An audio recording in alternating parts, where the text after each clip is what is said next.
Buenos días, compañeros.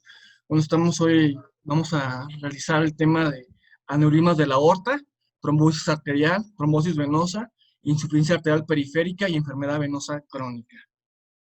¿Cuáles son los objetivos de aprendizaje? Principalmente conocer las indicaciones quirúrgicas de un aneurisma abdominal. Esas son preguntas también del consejo que te llegan a hacer y para la vida, por supuesto.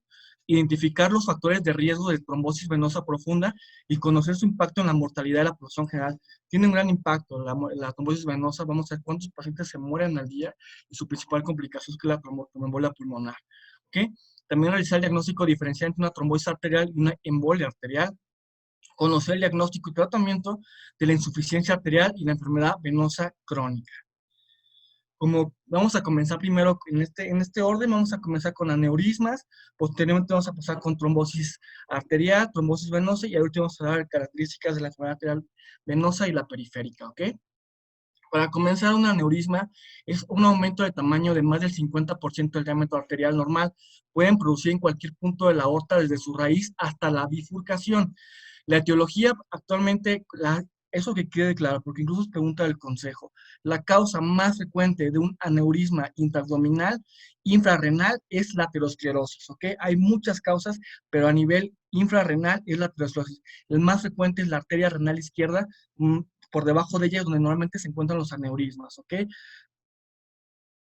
¿Cuáles son los factores de riesgo? Para hablar factores de riesgo, también tenemos que dividir cuáles son los factores que nos van a predisponer de que el aneurisma increciendo y por ello produzca la ruptura del aneurisma, ¿ok?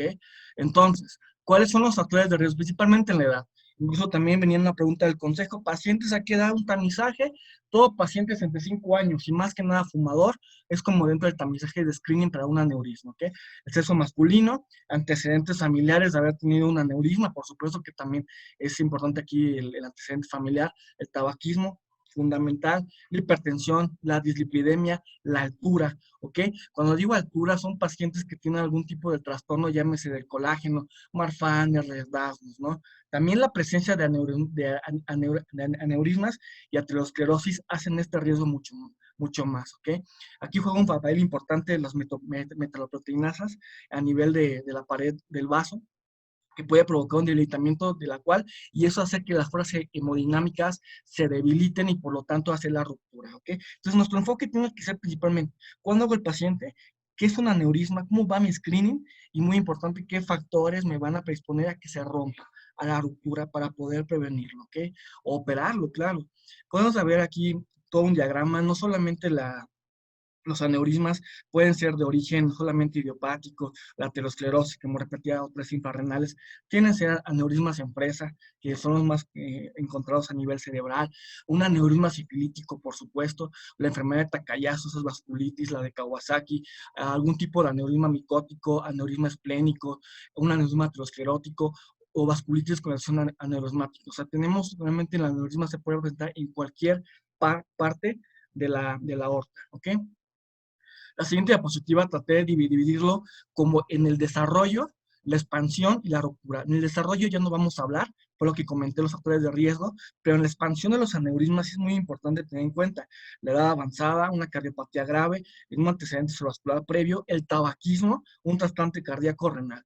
En cuanto a la ruptura, que un paciente tenga ese riesgo de ruptura, es el sexo femenino, una fracción de eyección disminuida, menor del 40% de FEBI, mayor diámetro inicial del aneurisma de presentación. Ahorita vamos a hablar cuál es el tamaño del aneurisma que se puede dar seguimiento y a cuál es indicación quirúrgica o cuál va el crecimiento tanto en 6 meses o por año y que tiene que ser quirúrgico. También es pregunta del consejo esta.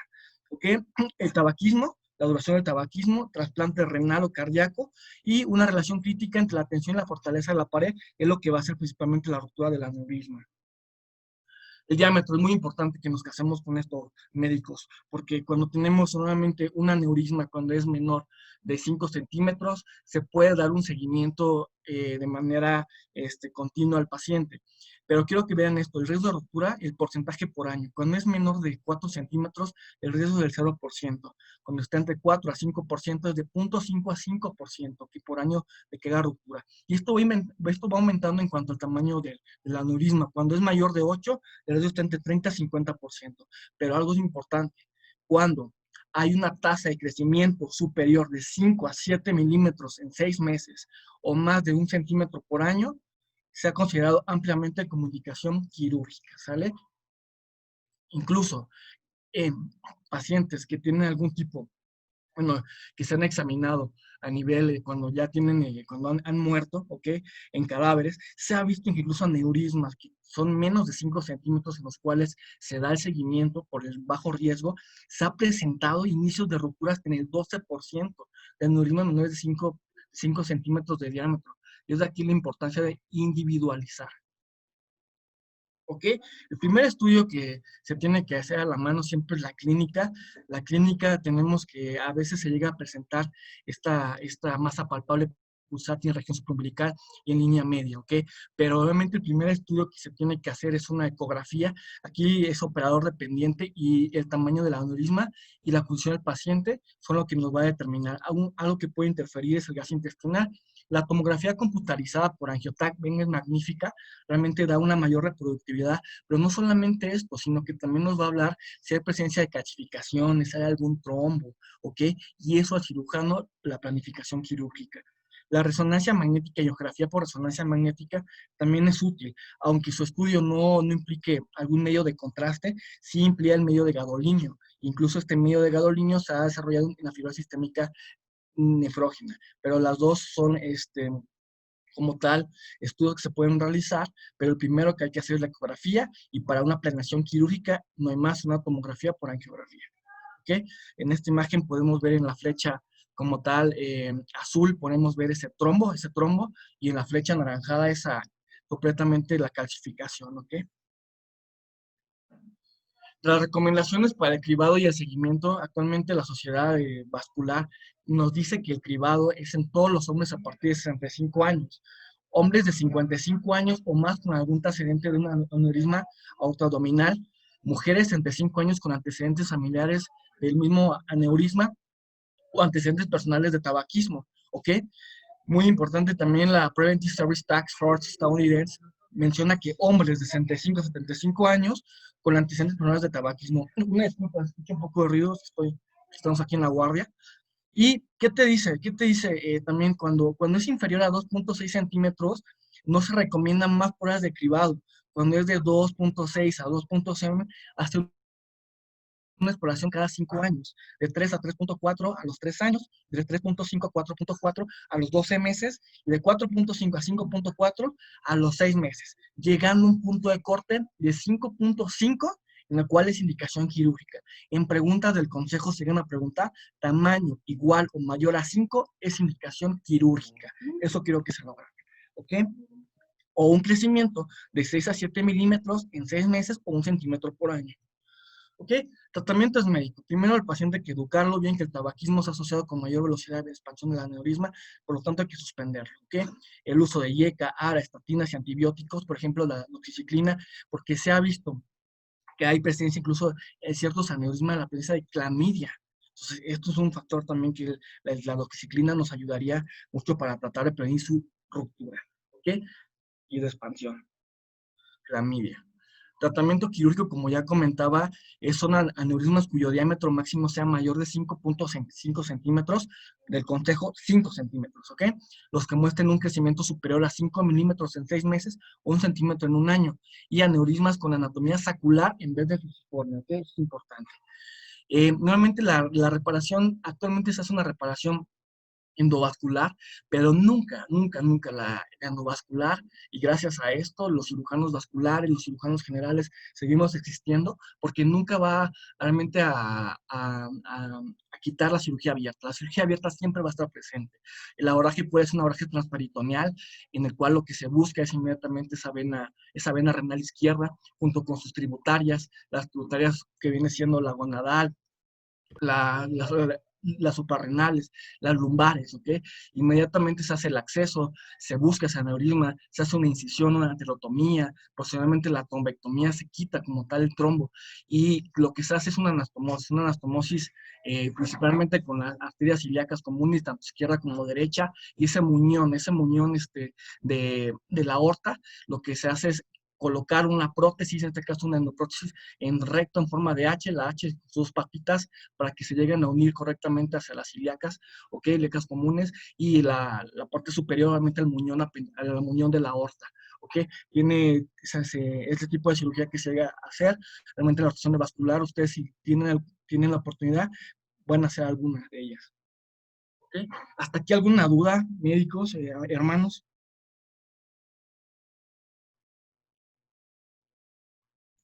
Muy bien. Entonces, Karen, ¿cómo vamos? No, bien, doctor, nada en el chat tampoco. Muy bien. Mira, de trombosis venosa profunda tenemos que hablar algo importante. Un coágulo y un trombo se forman exactamente de la misma manera. Sin embargo, la formación del coágulo es una respuesta homeostática de altísimo valor biológico. Es algo que puede evitar la muerte de un individuo por hemorragia. Sin embargo, la formación de un trombo es siempre patológico. Eso hay que tenerlo presente, ¿ok? Cada día mueren más de 1.600 personas por trombosis venosa profunda, una persona por minuto, y uno de cada 4 personas mueren en el mundo por trombosis venosa profunda.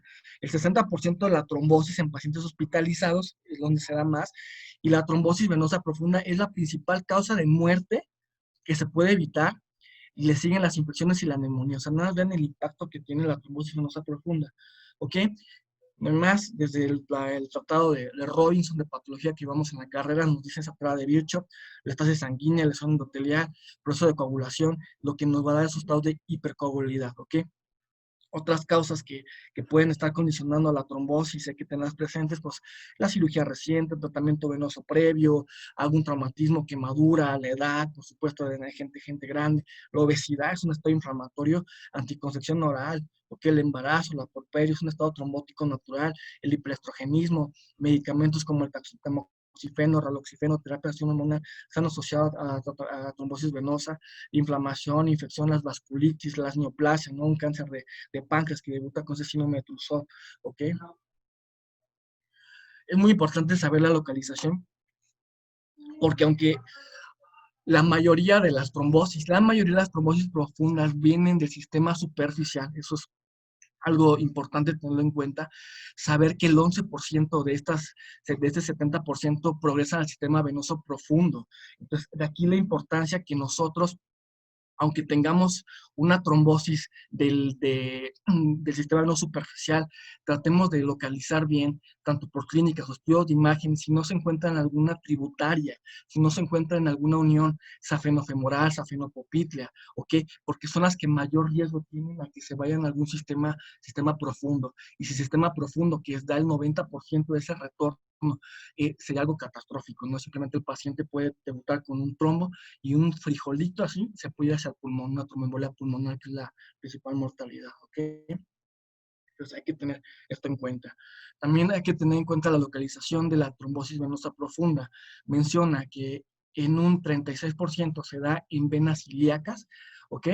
Pero esta imagen menciona el porcentaje de tromboembolia por pulmonar según la localización de la trombosis venosa. Una disculpa. Cuando se da en las venas ilíacas, se da un 36% de tromboembolia pulmonar. Cuando está en la vena femoral, produce un 18% de tromboembolia pulmonar. Y cuando es en vasos tibiales, menos del 5% producen una tromboembolia pulmonar. De aquí la importancia que tal vez los pacientes con una trombosis de vasos tibiales, pero no es tibiales, se puedan manejar de manera ambulatoria. O sea, no tener hospitalizado 8 o 10 días, como se acostumbra normalmente en el servicio, sino que mandarlos a casa con tratamientos de higiene venoso y darles los nuevos anticoagulantes, la heparina, que es el gol estándar, ¿ok? El rivaroxaban, Indovan, que son los nuevos anticoagulantes. Sí, Karen, perdón. Nada, doctor, todo bien. Gracias. Bueno, el diagnóstico siempre el paciente nos va a llegar la clínica normal es el dolor, edema, eritema, hiperemia, extremidad con mayor circunferencia que la contralateral, dolor en la pantorrilla a la dorsiflexión del tobillo, signo de Homans, ¿ok? Y esto, si sigue en progresión, provoca una flegmasia cerulea dolens. Esa flegmasia cerulea dolens es cuando ya el paciente pues tiene, obviamente, es una forma de trombosis venosa profunda más grave, ¿ok? El paciente empieza con cambios de coloración, ¿ok? Si esto sigue progresando, progresa a la forma más grave, que es una flegmasia alba dolens, donde hay presencia de cianosis, hay presencia de algesia, ¿ok? Hay pulsos disminuidos, y esto puede para el paciente condicionar una como tal, una tromboembolia pulmonar o una pérdida de la extremidad, ¿sale? O sea que son formas, la flegmasia cerebral dolens, la flegmasia alba dolens, son formas de trombosis venosa más grave, ¿ok? Cuando también hay que tomar en cuenta estudios de laboratorio como el dímero D, recordemos que tiene un valor predictivo negativo de 500. Cuando sale, esto quiere decir que si sale negativo, descartamos como tal la tromboembolia pulmonar, ¿ok? Pero si sale positivo, hay que hacer otros diagnósticos no diferenciales también, ¿ok? La ecografía dúplex es fabulosa, como ya mencionaba, hay que tratar de ver que no esté ese trombo en las tributarias, que no esté ese trombo en esas uniones, safenofemoral, safenopopltea, ¿ok? Tiene un 90% de sensibilidad y un 50% y un 50% de sensibilidad en las venas de la pantorrilla. Es tal vez como una forma de que el Doppler no es tan eficaz cuando se da una trombosis a nivel de las venas de la pantorrilla, pero a nivel de otras anatomías tiene muy buena sensibilidad. ¿Okay? Posteriormente, el ataque de tórax con la angiografía, tomografía de venas pélvicas profundas es el estudio ideal, incluso cuando rotamos en vascular, nos piden una tomografía tanto de abdomen, pelvis y de miembros pélvicos inferiores y nos ayuda mucho a valorar como tal la, la anatomía vascular, ¿ok? La angiografía pulmonar solamente cuando tengamos en caso de dudas, chavos. Solamente en caso de dudas, que nos demos algún tipo de diagnóstico, se tiene que hacer la angiografía pulmonar por el tipo de complicaciones o la invasión que presenta. El tratamiento no hay más, el tratamiento es la prevención y tratamiento de la tromboembolia pulmonar, de la tromboembolia venosa. Hay que usar heparina sin infracción de baja dosis entre 1 y 2 horas antes de la operación, administrar 5,000 unidades de heparina vía subcutánea. En el posoperatorio se repite cada 8 o 12 horas. Las medidas de compresión, la compresión neumática, intermitente de las extremidades, las heparinas de bajo peso molecular, cuando nos toca de 0,5 kilogramo peso profiláctico, 1 kilogramo peso que de forma ya terapéutica, ¿ok? Y la colocación de filtros en la vena cava, solamente cuando tengamos trombosis de repetición, está contraindicada el uso de heparina, ¿ok? O ya síndromes como tal, trombóticos, estados de hipercolidad que nos condicionen pues que tengamos que hacer un tipo de cirugía, una colocación de la vena cava. En mi experiencia nunca he colocado de vena cava, pero sí he manejado uso de heparinas en trombosis venosas de embarazadas o en piso, ¿ok? Esto es clave. Nuevamente, cuando tenemos varias herramientas, la heparina lo que nos va a dar como objetivo no es eliminar el trombo, eso que quede muy, muy claro. Simplemente va a ser que no siga en expansión. ¿Ok? No hay un estudio que te diga que tienes que tener la heparina por tantos días. Aquí hay que individualizar, de nuevo les voy a comentar, factores de riesgo, la obesidad, el tipo de cirugía, si tiene algún antecedente de diabetes mellitus, hipertensión, tenemos que individualizar.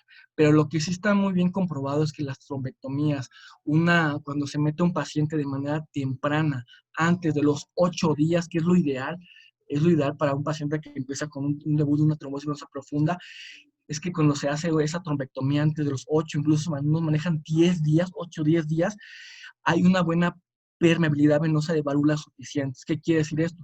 Que se saca por completo el trombo. Eso es lo ideal. En cambio, cuando se realiza la trombectomía pasando los 8, 10 días, es cuando el problema viene porque no se extrae por completo el trombo, sino que se saca por partes. Y es ahí el problema donde quedan esas válvulas insuficientes. Y si son válvulas insuficientes, provocan a largo plazo el característico síndrome postrombótico. ¿Sí? Pues lo ideal es meter un paciente, educarlo, que tiene síntomas al médico general, educarlo, que si tiene datos de trombosis profunda, lo ideal es antes de los 8 días esa trombectomía, realizarla a tiempo. ¿Ok? Bueno, ¿hasta aquí alguna duda? No, doctor. Gracias, Karen. La trombosis arterial, realmente la trombosis arterial, eh, a diferencia del embolismo arterial, puede suceder como consecuencia de un gran número de factores locales o sistémicos. Causa obstrucción arterial aguda y causa isquemia tisular severa. Aquí el problema es, por ejemplo, un caso típico. Una trombosis arterial es el paciente que no tiene cardiopatía isquémica, que no tiene alguna cardiopatía previa, y lo único que te refiere como manifestación pivote es la claudicación. Entonces ahí sería un diagnóstico muy fácil. Si este paciente debutó con cambios de corazón, dolor, edema, está debutando con una trombosis arterial, ¿ok? Los pulsos están disminuidos, ¿ok? En cambio, la embolia arterial es más característica en pacientes que tienen alguna patología cardíaca estructural presente, pero a veces se presentan las dos, y más en gente ya grande. Se presenta el paciente con claudicación, tiene un paciente con una cardiopatía previa y con toda la clínica en extremidades pélvicas inferiores. Entonces, el factor, como vamos a denominar, es una oclusión arterial aguda, así ya es fácil. Cuando se presenten las dos, mi paciente tiene una oclusión arterial aguda, sé que tiene una trombosis arterial y tiene un embolismo arterial, ¿sale? De la etiología.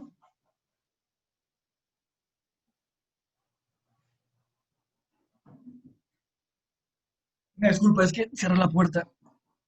¿Sí me escucho bien un poquito? ¿Sí?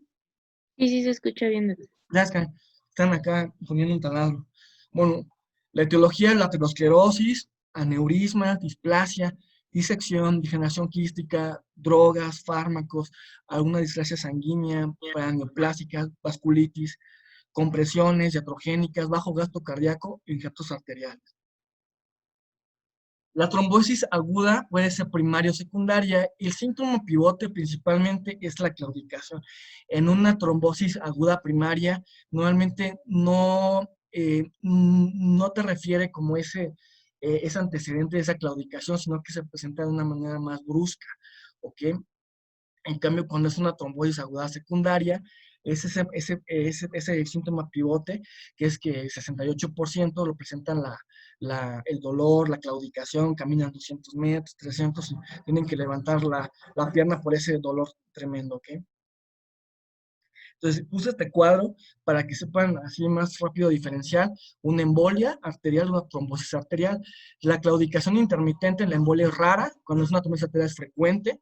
La cardiopatía embolígena es frecuente en la embolia, es muy rara en la trombosis arterial, ¿ok? La instauración es más brusca en la embolia, en la trombosis arterial es más lenta, en la hipertensión arterial es rara, en la embolia la trombosis arterial es frecuente, la diabetes mellitus es rara en embolia, es frecuente en la trombosis arterial, el tabaquismo es menos frecuente en la embolia, más frecuente en la trombosis arterial.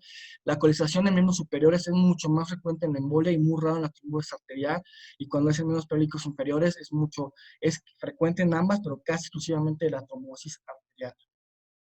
El enfoque terapéutico, quiero que cuando hablemos de trombosis arterial, nos vayamos inmediatamente en nuestra mente a la enfermedad arterial periférica. Es lo mismo que se hace, ¿sale? El tratamiento es endovascular o quirúrgico, así de fácil. Lo ideal sería un tratamiento endovascular o quirúrgico, sí, sí es cierto, pero como comentaba, nunca la cirugía endovascular, nunca la cirugía va a sustituir la cirugía abierta, nunca. ¿Por qué? Porque hay casos en los cuales hay varios vasos afectados en el cual no se puede poner un tratamiento endovascular. Y es como cirujanos generales que tenemos que entrarle a una cirugía abierta, ¿ok? Más adelante vamos a hablar de esta clasificación de TACS en la enfermedad arterial periférica, que estaban los grados en los cuales a nivel de dónde se está ocluyendo y qué tratamiento darle, tratamiento vascular o cirugía abierta, ¿ok? Pero lo ideal, una trombosis arterial es el tratamiento endovascular en un grado D de TACS, cirugía abierta. El mejor tratamiento es hacer este tipo de reconstitución arterial, quitar el trombo como tal y de nuevo reparar el vaso y principalmente si de la vena safena es mucho mejor, ¿no?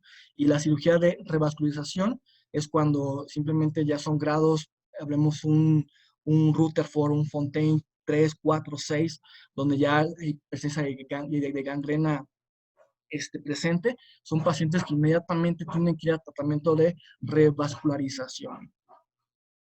¿Aquí hay alguna duda?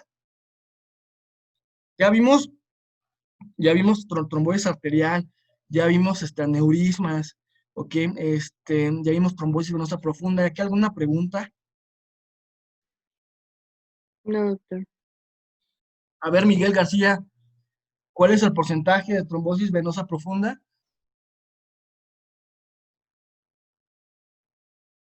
Miguel, ¿estás ahí, Miguelito? No está Miguelito. Pero bueno, recuerden, cuando es una trombosis profunda de vasos tibiales, ¿ok? Solamente en un 5%, ese tratamiento puede ser ambulatorio, ¿ok? En la enfermedad arterial periférica, ¿qué vamos a hablar? Es que, bueno, desde el punto de vista fisiopatológico, el denominador común es la enfermedad aterosclerótica, la cual afecta principalmente a las extremidades inferiores, por lo que nos referimos a esta localización, ¿ok?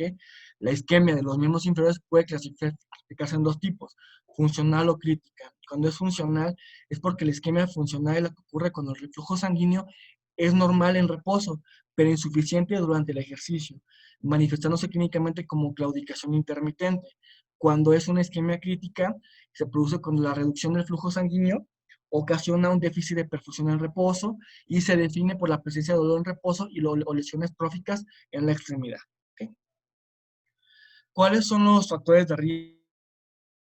Principalmente la edad, a partir de 65 años de edad, un factor de riesgo, y el sexo, principalmente el sexo masculino, es donde más se da este tipo de enfermedad arterial periférica, ok, el tabaco está presente, diabetes mellitus, la hipertensión, las dislipidemias, la hiperhomocistinemia, alguna enfermedad crónica, que son los factores de riesgo para la enfermedad arterial periférica. Un paciente que tiene una enfermedad periférica, inmediatamente sabemos que tiene afectación cardíaca, eso es un hecho. Que en enfermedad arterial periférica sí es importante las clasificaciones. A veces las clasificaciones, dices, es que podemos desde un celular verlas, aprenderlas a memoria si queremos, pero sí es importante por el pronóstico, principalmente el pronóstico y en este caso sí el tratamiento. ¿Okay? Entonces vamos a referirnos a dos clasificaciones importantes, la clasificación de Fontaine y la clasificación de Rutherford. ¿Okay? Fontaine te dice que clínica y en un grado divide en 4 grados y Rutherford hasta 6 grados. Cuando es un grado 1 es asintomático, estos pacientes se puede diagnosticar incluso con alguna prueba brazo-tobillo, o que para ver si realmente tiene, aunque está sintomático, pero tiene todos los factores de riesgo, se puede catalogar por el índice brazo-tobillo algún tipo de, ya que esté con algún grado, ¿no? Un gran grado de enfermedad periférica de gravedad. El grado 2A es una claudicación leve, mayor a 200 metros. 2B es claudicación moderada, cuando es menor a 200 metros. El 3 es un dolor isquémico en reposo. El 4, ulceración o gangrena. ¿Ok? Y Rutherford solamente divide un poco más los grados, ya divide un grado 0, donde el paciente está asintomático, y está en grado 6. La diferencia es que aumenta un grado, el grado 4 dolor isquémico en reposo, el grado 5 pérdida tisular menor y el grado 6 pérdida tisular mayor. Puse en rojo estos grados a partir del 3 en Fontaine y a partir del 4 en Rutherford, porque son pacientes que se catalogan como isquemia crítica. ¿Sale? Entonces, esta isquemia crítica es indicación de revascularización urgente. ¿Okay? La clínica, según la zona de la lesión, te habla que cuando es una lesión a nivel de la aorta ilíaca, se presenta con un cuadro de claudicación en glúteo, muslo, gemelar. En los varones tienen impotencia, si hay afectación bilateral, se le conoce como el síndrome de Leriche. ¿Okay? Cuando hay una lesión femoropopitlia, hay una claudicación gemelar con o sin claudicación plantar, y cuando es infrapopitlia es la claudicación plantar. ¿Qué alguna duda, Karen? No, doctor, ninguna. Muy amable, gracias. Ok, la enfermedad arterial periférica, como mencionaba, cuando son grados 1 en Fontaine, un grado 0 en Rutherford, y que tiene factores de riesgo, hay que ver si el paciente tiene esa alteración de índice brazo. Ok, hola. Ok, es un parámetro que muestra la relación entre la presión arterial sistólica de la extremidad superior y la extremidad inferior. Ok, este indicador ampliamente. ¿Ya va a entrar a cirugía? Vayan a la cirugía, ahorita los alcanzo. Chale, gracias, amigos. Oye, pídeme una batita, ¿no? Gracias. Sigamos. Entonces, índice brazo tobillo te dice que lo normal es de 1 a 1.30. Pueden ver cómo se localiza a nivel del ortopedio, se pone el Doppler, y a nivel también de braquial se pone el Doppler, y se hace una relación, ¿no? Es la división entre estos dos valores, y el valor normal es de 0.9 a 1.3, mientras el valor va como tal disminuyendo, te habla de que la enfermedad, hay presencia de enfermedad, un valor de 0.9 a 1, enfermedad mínimo leve, aterosclerosis, cuando hay de 0.5 a 9, leve, moderada, rango de claudicación, de 0.3 a 0.5, alguna enfermedad severa, menor de 0.30, enfermedad crítica, ¿ok? Cuando es mayor de 1.30, menciona que incluso puede haber calcificaciones arteriales o arterias rígidas, ¿no? Pero aquí también es importante que no, que también mucho depende del paciente, ¿no? Hay pacientes que incluso tienen algún tipo de obesidad, tienen alguna enfermedad renal, que tienen algún tipo ya de osteodistrofia, venas muy calcificadas, entonces que no te va a hacer un diagnóstico bien un brazo o tobillo, pero nos ayuda mucho en la primera consulta. ¿Ok? Los estudios de imagen siempre hay que pedir como tal el ultrasonido Doppler. El loco Doppler es una técnica pues, menos costosa y más segura en manos expertas, ¿ok? Es operador dependiente. Realmente nos ayuda mucho para ver si hay presencia de flujos, hay presencia de estenosis, hay presencia de obstrucción. Pero como siempre nos dicen los cirujanos, nuestros maestros de vascular, lo importante son nuestros dedos, ¿no? Son los mejores Dopplers que tenemos de imagen, no hay más, siempre que nos llegue un paciente con una enfermedad arterial periférica, el doctor Guerrero, el maestro Saldívar, siempre nos pide una angiotomografía que va desde abdomen, pelvis y miembros pélvicos inferiores. Eso es fundamental. Siempre que tratemos de valorar esto, hay que clasificarlo desde abdomen, pelvis y zonas inferiores, ¿ok? El tratamiento de la enfermedad arterial periférica se va a clasificar en dos tipos. El objetivo principalmente va a ser mejorar la claudicación. Eso es uno. Aumentar esa red colateral para que el paciente pueda mejorar la claudicación. El riesgo cardiovascular también se intenta mejorar, son pacientes que ya tienen algún cierto grado de afectación cardiovascular, ¿ok? Entonces, puse esta gráfica para que tratemos de entendernos rápido. Cuando Fontaine y Rutherford tienen un grado 3 de Fontaine, un grado 4 de Rutherford, vámonos, inmediatamente son pacientes que necesitan una revascularización urgente, ¿sale? Muy, muy importante, ¿ok? Cuando es una isquemia funcional, en este caso, el grado 1 hasta el grado 3, ¿sale? Hasta el grado 3 como tal, o una isquemia crítica ya a partir perdón, hasta el grado, perdón, una funcional hasta el grado 2B y crítica a partir del grado 3. ¿Qué quiere decir esto? Hasta el grado 2B de Fontaine y hasta el grado 3 de Rutherford, yo puedo dar a mi paciente tratamiento médico. En cambio, cuando es un 4 de Rutherford o 3 de Fontaine, es un tratamiento urgente, revascularización. El tratamiento médico principalmente está para el riesgo cardiovascular disminuido. Se menciona que el ácido salicílico a dosis de 75 a 100 miligramos día es bueno ayudarlo. La dosis de rosuvastatina, normalmente a dosis mínimas de 40 miligramos días o 20, nos ayuda mucho para mejorar este riesgo cardiovascular. Puse la flecha azul porque también ayuda a la claudicación intermitente, ¿ok? Los IECAS, todo paciente con enfermedad arterial periférica, incluso se menciona si es normotenso o hipertenso, debe recibir un IECA, ¿ok? Para disminuir el riesgo cardiovascular. Ahora el tratamiento para la claudicación, la pentoxifilina menciona que su beneficio es la claudicación solamente leve. En la claudicación intermitente es realmente pequeño, o sea, su mecanismo es esa deformación del eritrocito para que pueda pasar adecuadamente por el vaso, pero solamente en la claudicación leve, ¿no? El caudalina silostazol aumenta la distancia hasta un 100%, es algo importante el caudalina, no, sí tiene mucho en la claudicación intermitente, su beneficio. Los prostanoides, muy importante, cuando es una isquemia crítica, los prostanoides se pueden, como una forma alternativa para tratar de recuperar esos flujos sanguíneos, pero realmente no reduce el riesgo de amputación. O sea, te puede mejorar la circulación en ciertos pacientes, pero en otros ciertos pacientes no te mejora y tienen que ir a amputación. O sea, se tiene que hacer la cirugía ya radical, ¿no? Es importante que en la enfermedad periférica sepan que las heparinas, el oxígeno hiperbárico, no tienen ningún beneficio. ¿Okay? Tratamiento de revascularización, actualmente se menciona que son para los estadios estadios eh, 3, como comentaba, 3 de Fontaine y 4 de Rutherford. Aquí es importante hacer la clínica, el estadio clínico, en qué partes del sector afectado se encuentra, que vamos a hablar más adelante, eso se llama TACS, o creación de TACS, ¿ok? Y la clínica, lo más importante, ¿no? Si no tenemos en ese momento algún estudio de imagen, sabemos que si el paciente tuvo esa claudicación glútea muslogemelar, esa ortoiliaca, tiene disfunción eréctil, es a nivel de ortoiliaca, femoropopitla, claudicación gemelar, infrapopitla, claudicación plantar, también se puede hacer la forma clínica, ¿no?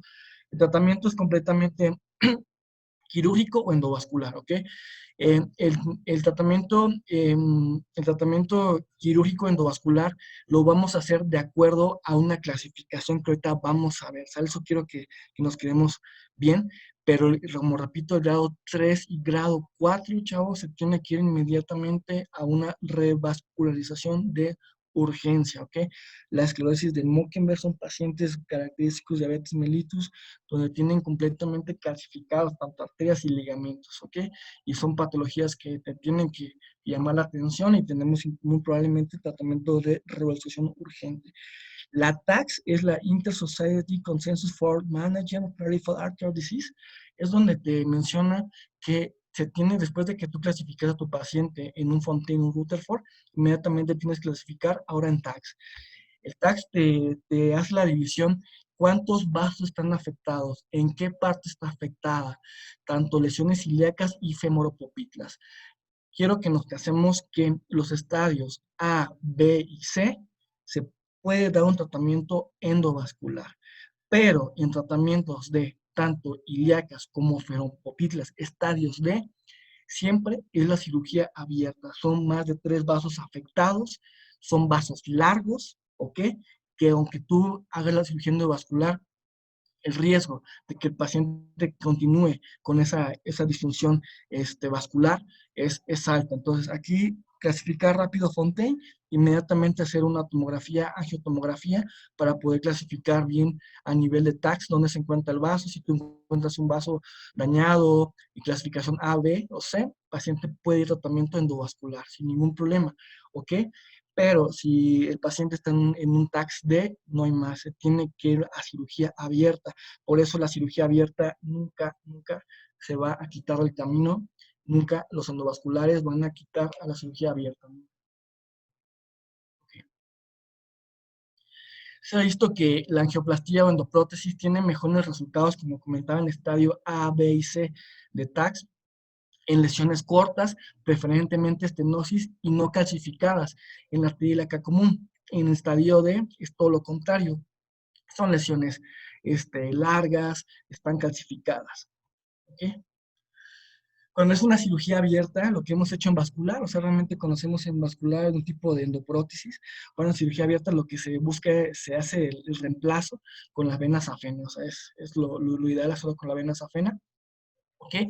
Es la técnica de elección de los pacientes con enfermedad extensa femoropopitlo distal, una derivación femoropopitlia y se efectuará la anastomosis distal en la zona supragenicular o infragenicular. Tiene una mortalidad postoperatoria inferior al 5% y un éxito precoz superior al 90%. Y tiene una tasa de pernidad a los 5 años entre el 65 y el 80%. ¿Ok? Y la cirugía de revascularización, como ya comentaba, un estadio 3 de Fontaine, estadio 4 Rutherford, le da bien cuando se hace una prótesis unifemoral o bifemoral, tiene una permeabilidad superior al 85% y el 80% al cabo de 5 o 10 años, con cifras de mortalidad operatoria inferior al 5%. Y todo paciente que sea cirugía abierta endovascular tiene que ir a un programa de antiagregación indefinida. ¿Hasta aquí alguna duda, Karen? No, doctor, ninguna. Muy bien. Ya vamos a terminar. La enfermedad venosa crónica. Esto es un estudio que hicieron del Bain Consul Program de angiología en el 2012. Mencionaban que la prevalencia de enfermedad venosa crónica es 68% en México, es positivo, ¿ok? Presentaban esta enfermedad negativo en un 30% y ausente en un 2%. O sea, realmente más del 50% de la población mexicana tiene enfermedad venosa crónica. ¿Ok? También este estudio marcó algo relevante, es que la prevalencia en mujeres es del 82%, ¿ok? En hombres es un 18%, ¿ok? La prevalencia en los estados de México, o sea, más que nada se vio que en países calurosos, o sea, en los países de mucho calor, tienen mayor tasa de prevalencia de enfermedad venosa crónica. Vean cómo está, por ejemplo, Cuernavaca, hace mucho calor, Veracruz, a diferencia de Toluca, San Luis Potosí, DF, con Ciudad de México, es la prevalencia un poquito menor. Entonces, la alta prevalencia en los estados más calurosos se da más la enfermedad venosa crónica. La prevalencia por estadios, pues pueden ver cómo en el estadio 1 10% se da esas pequeñas, son como pequeñas molestias, venas muy pequeñas, son superficiales que no sobresalen de la piel, es lo característico. En el C2 está en un 18%, sobresale de la piel, en el grado 3 hay hinchazón de las piernas, el grado 4 es donde está en un, en un 10%, estamos en la creación de alimentos con la hipertensión crónica. Ya tuvo una úlcera, la úlcera está, ya está cicatrizada en el estado 6, Por es la ejemplo, úlcera activa. Manen, ¿ya me escucha? Ya. Ah, gracias. Son los estadios de acuerdo a lo que comentaba Uriel, el SIAP, por sus siglas en inglés. Este es lo que los angiólogos a nivel médico hay que comunicarnos con este idioma, con el SEAP, porque así podemos ver incluso si el paciente ya está en un SEAP 4, donde el paciente ya hay un grado de hipertensión venosa. Entonces, aunque nosotros queramos dar el tratamiento estético, si no quitamos el problema de base, que es una hipertensión venosa, no va a tener caso. O sea, el paciente va a regresar y lo peor es con las molestias, ¿ok? Aquí lo que quiero que nos casemos es que la enfermedad venosa crónica, lo primero que hay que tratar es la hipertensión venosa. Es importantísimo eso, ¿sale? En un estado, en un CEAP3 es donde ya presentan edema. O sea, realmente ya hay, donde ya hay un estado donde se empieza ya a manifestar el estado de prehipertensión venosa, ¿ok? Y ya posteriormente esta hipertensión venosa va a favorecer a que el paciente tenga esas úlceras, ¿no? Y lo más temible, como ya comentaba en la clase pasada, pues que tenga una trombosis profunda y posteriormente provoque una tromboembolia pulmonar, ¿ok? La epidemiología se da en 8% entre los 20 y 29 años, un 41% entre la quinta década de la vida, 72% en la séptima década de la vida en mujeres, y en hombres en un tercio de la década de la vida, 24% en la cuarta década de la vida, 43% en la séptima década de la vida. La genética es importante porque el 70% de los pacientes con venas varicosas tienen un padre o madre con sintomatología similar, o sea, vean la importancia. Si tienen los dos padres afectados, tienen el 90% de riesgo de que tengan enfermedad venosa crónica. Si tienen un padre afectado, tienen un 25% de riesgo que el hombre tenga enfermedad venosa crónica.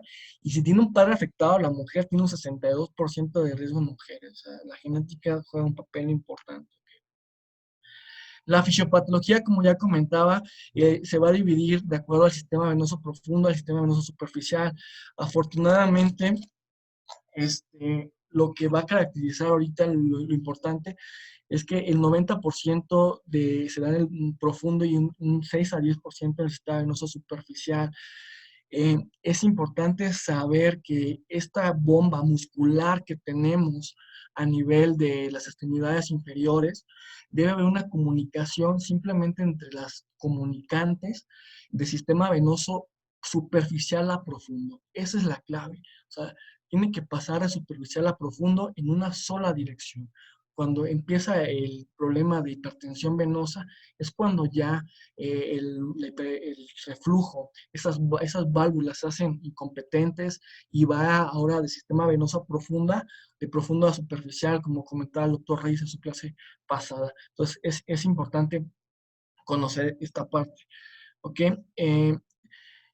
Como comentabas también, si tenemos el sistema venoso profundo, se comunica a través del superficial profundo de las perforantes, mientras que el enlace entre venas del mismo estrato, o sea, profundo con profundo, son las venas comunicantes. ¿Ok? El sistema venoso superficial con el sistema venoso profundo, o sea, las comunicantes, tenemos tres válvulas, que es el Hunter, Cocket y Boyd, ¿sale? Y estas válvulas son las que se hacen incompetentes y hace ese flujo de sistema venoso profundo a superficial, que es donde viene la patología, ¿ok? Para que nos entendamos, el sistema venoso profundo es el más importante, está en un 90% de todo ese retorno venoso desde que va del corazón hasta el último dedo del pie y que lo tenga que bombear de nuevo. La mayor fuerza que se hace es a nivel de esa bomba muscular, ¿sale? Que tenemos para poder diferenciar los que tenemos piel, tejido celular cutáneo, tenemos posteriormente la aponeurosis, ¿ok? Esa aponeurosis que se va a dividir entre el sistema venoso superficial y el sistema venoso profundo. Y esto lo vamos a ver incluso en un ultrasonido Doppler.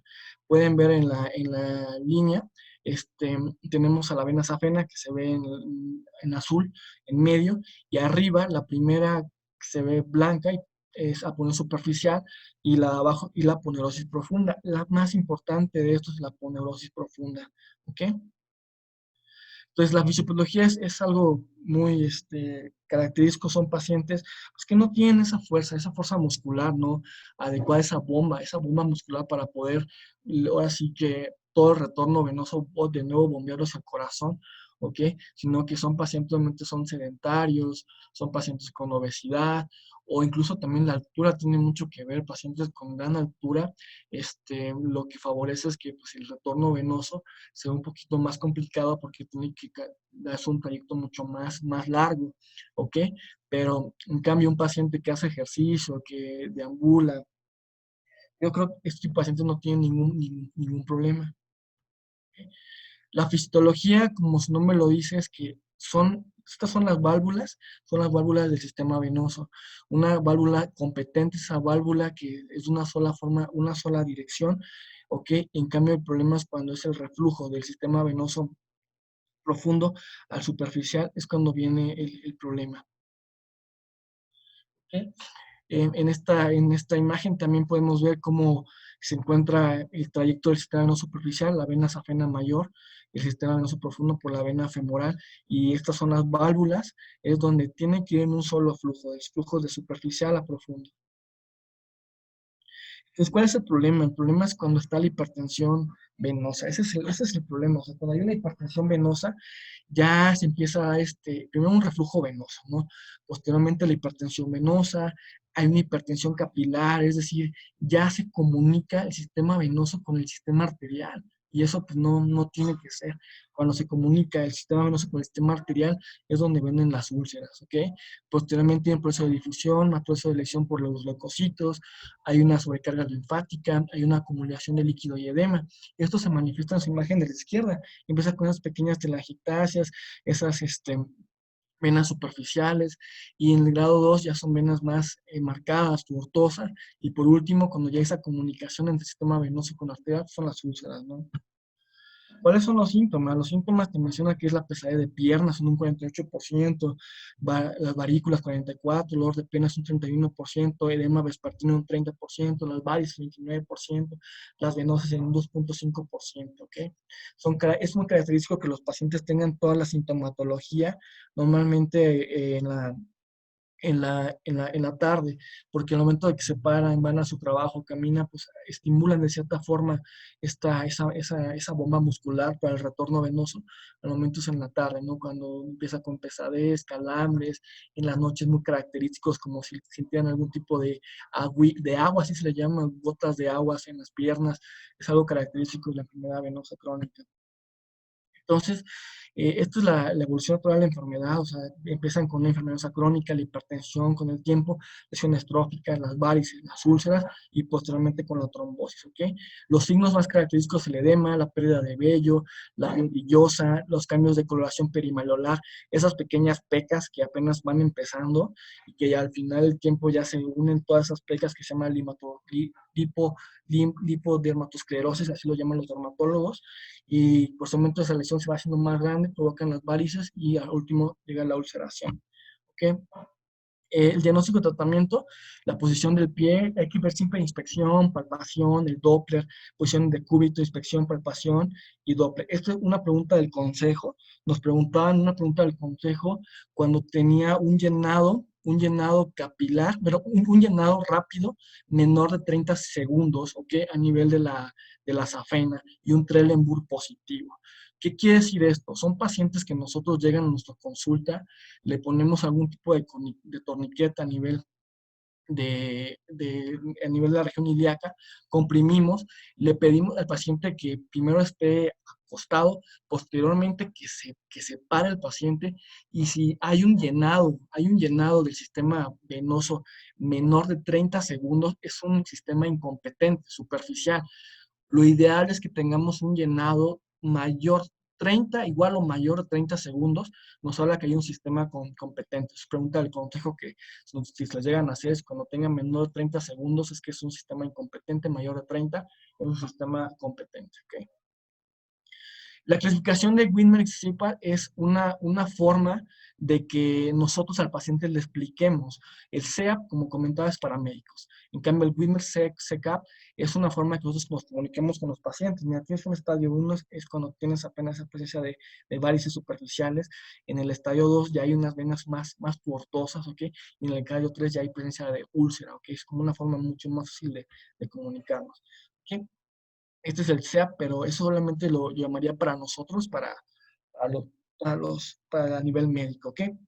SEAP 1, varícula, SEAP 2, varices, SEAP edema de tobillo, el SEAP 4, manchas, dermatitis, SEAP 5, úlcera cicatrizada, y úlcera 6, úlcera abierta.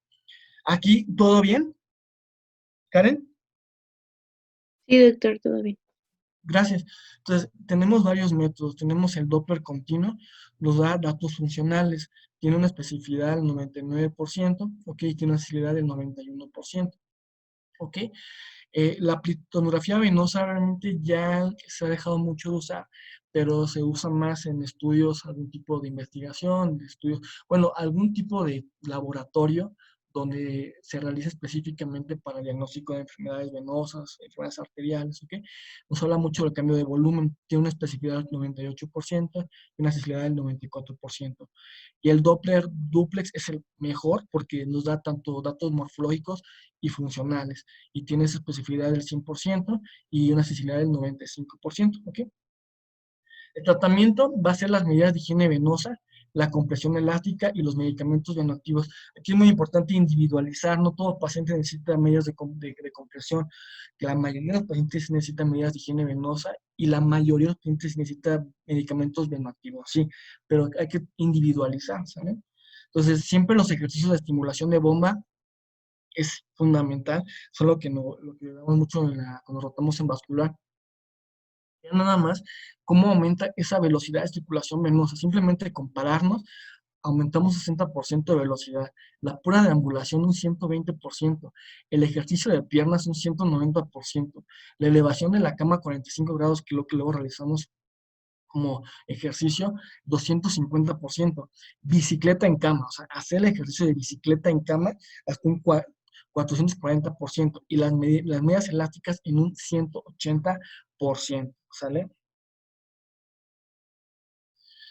La compresión elástica, muy importante hacer el diagnóstico diferencial con alguna insuficiencia arterial, porque si tenemos una insuficiencia arterial y quitamos más el flujo, vamos a hacer un catástrofe. Entonces, la compresión venosa se aconseja en pacientes que no tengan primero la clínica, o sea, no tengan la manifestación de venas a nivel de la extremidad que se vean, pero sí tienen los síntomas, ¿no? Tienen el cansancio, hormigueo, pesadez, eh, calambres. Esos pacientes sí se benefician, por supuesto, de un vendaje elástico. Pacientes con úlceras, por supuesto que se benefician de las medidas de compresión, por supuesto, ¿ok? Pero un paciente con una enfermedad arterial, por supuesto que no se beneficia, ¿ok? Entonces, la compresión elástica mejora la calidad de la vida de los pacientes, disminuye y controla el edema, mejora resultados estéticos durante el manejo con escleroterapia, reduce la incidencia y severidad de las secuelas postrombóticas, que utilidad al menos durante 2 años siguientes a la trombosis venosa profunda.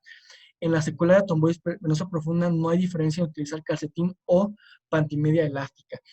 Lo ideal de usar una media de compresión es que tenga una graduación de mayor a menor. Es decir, en los pies, una graduación mayor, en los tobillos, un poco menor, y a nivel de la pantorrilla, un poco mucho menor. Eso es lo ideal. Por eso a veces ya no se aconseja tanto las medias. Y si se hacen el vendaje con medias, lo que se tiene que hacer es que hacer ese vendaje bien, o sea, compresión más fuerte a nivel del pie, a nivel del tobillo un poco menor, y a nivel perdón, de la rodilla mucho menor, ¿sale? Entonces se tiene que hacer un vendaje por un personal de salud para que no ocasione más que nada isquemia o mayor daño. Los medicamentos venoactivos, pues es aliviar los síntomas en un 100%, resolver el edema en un 70%, preservar la arquitectura venosa en un 50%, responder a la demanda del paciente. Recordemos que las venas tienen una capa muscular. Entonces, esa capa muscular lo que realmente es donde va a actuar este venoactivo y va a dar esa disminución del edema, ¿ok? Tratamiento con venoactivos es que mejora la microcirculación, aumenta el tono venoso, tiene un efecto antiinflamatorio, tiene una microcirculación, una mayor permeabilidad capilar, a nivel de macro microcirculación, tiene un rol los nociceptores C, ok, para el dolor, la microcirculación, mejor drenaje linfático, la microcirculación, trastornos homeológicos, mucho mejor, ¿no? De la sangre. ¿Ok? Como conclusiones, podemos decir que los aneurismas abdominales mayor de 5.5 centímetros son quirúrgicos. Para pregunta del consejo, mayores de 5 centímetros. ¿Ok? ¿Cuál es la localización más frecuente? También pregunta del consejo. Extracraneales son los aneurismas infraabdominales de la vena renal izquierda. ¿Sale? Tamizaje a todos a partir de 65 años de edad, ¿ok? La trombosis venosa profunda es la principal causa de muerte, ya vimos, y se puede evitar. Le siguen las infecciones y la neumonía, y su principal complicación es la tromboembolia pulmonar, y su tratamiento es completamente individualizado. El pilar es los anticoagulantes, eso es fundamental, pero educar al paciente que si tiene algún factor o tiene clínica de trombosis venosa profunda, la mejor terapéutica es antes de los 8 días para evitar ese síndrome postrombótico, ¿ok? El tiempo es oro, la trombosis profunda, como ya comentaba. La trombosis arterial es una urgencia que debe ser tratada para evitar la pérdida de la extremidad, ¿sale? Y siempre cuando tengamos una trombosis arterial, irnos al tratamiento como fuera una enfermedad arterial periférica, ¿ok? Clasificar Rude, por Fontaine, TACS, ¿ok? Y se hace el diagnóstico con la embolia arterial es una forma más brusca y aparte tiene antecedentes de cardiopatía, en cambio una trombosis arterial solamente es la pura claudicación, pero cuando se presentan las dos es una isquemia aguda, ¿ok? El tratamiento de la enfermedad venosa crónica es primero tratar la hipertensión venosa, aunque quieran dar tratamiento estético, nunca va a funcionar si no tratan la fisiopatología de base que es la hipertensión venosa, ¿ok? La indicación más clara de revascularización la constituyen los pacientes con estadios avanzados de isquemia, 3 de Fontaine, 4 de Rutherford, debido al elevado riesgo de pérdida de extremidad que conlleva esta situación. Gracias. ¿Todo bien, Karen? Sí, doctor, no hubo ninguna pregunta en el chat. Excelente, vamos a operar. Gracias. Muy bien, Gus. Gracias Dale, a ti. gracias, bye. Bye.